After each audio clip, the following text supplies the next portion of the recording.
ఎన్టీఆర్ జిల్లా నందిగామ శివార్లోని చందాపురం బైపాస్ దగ్గర రామలింగేశ్వర స్వామి దేవస్థానం భూమిని కొంతమంది ప్రైవేటు వ్యక్తులు ఆక్రమించారు. అక్రమ లేఅవుట్లు కూడా చేశారన్న సమాచారం తెలుసుకున్న దేవాదాయ శాఖ అధికారులు ఆ స్థలం స్వాధీనం చేసుకుని ఆలయ భూమిగా బోర్డులు ఏర్పాటు చేశారు. ఆక్రమణదారులు ఎదురు తిరగడంతో పోలీసులు రంగప్రవేశం చేసి ఆక్రమించిన వ్యక్తిని అడ్డుకున్నారు. ఆక్రమణదారుడు తన దగ్గర డాక్యుమెంట్లు ఉంటే తీసుకురావాలని ఆలయ ఈవో గంగాధర్ కోరారు.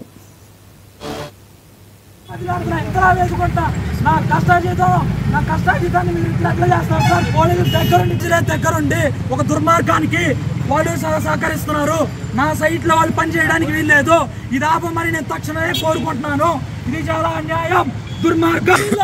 వీళ్ళెవరండి దౌర్జన్యం చేస్తున్నారు, దుర్మార్గం చేస్తున్నారు. ఏంటి నా స్థలాన్ని కొనుక్కున్న స్థలం, నేను కొనుక్కున్న స్థలాన్ని ఎట్లా చేస్తారు పోలీసులు?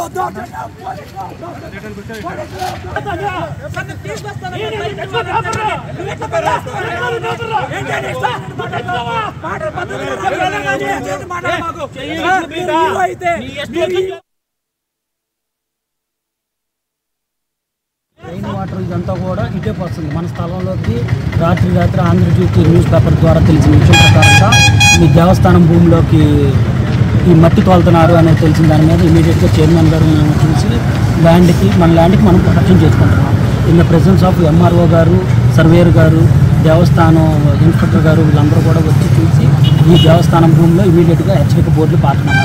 అలాగే ఈ కట్ట అవతల వాగు పక్కన కూడా 2 ఎకరాలు మన దేవస్థానం స్థలంలోకి వచ్చిన దానికి కూడా మొత్తం కూడా ఆ హద్దులన్నీ కూడా దేవస్థానం హ్యాండ్ ఓవర్ చేసుకొని కాషన్ బోర్డు ఏర్పాటు చేయడం జరుగుతుంది. డ్రైనేజ్ బోర్డు తీసేపిస్తారు సార్. డ్రైనేజీలు మన దేవస్థానం దాంట్లోకి మా ఏయూ కూడా మేము అలో చేయం సార్. డ్రైనేజీలు ఎవరైనా ఉంటే ఎవరి భూముల్లో ఉంటే వాళ్ళ నుంచి తీసుకోవాలి. అలాగే ఇప్పుడు 821/3లో కూడా మనకి డ్రైనేజీ లేకుండా ఇప్పటికే రోడ్డు దేవస్థానం భూమిలో నుంచి వెళ్ళిపోయింది. దానికి కాంపెన్సేషన్ తిరుపతిలోని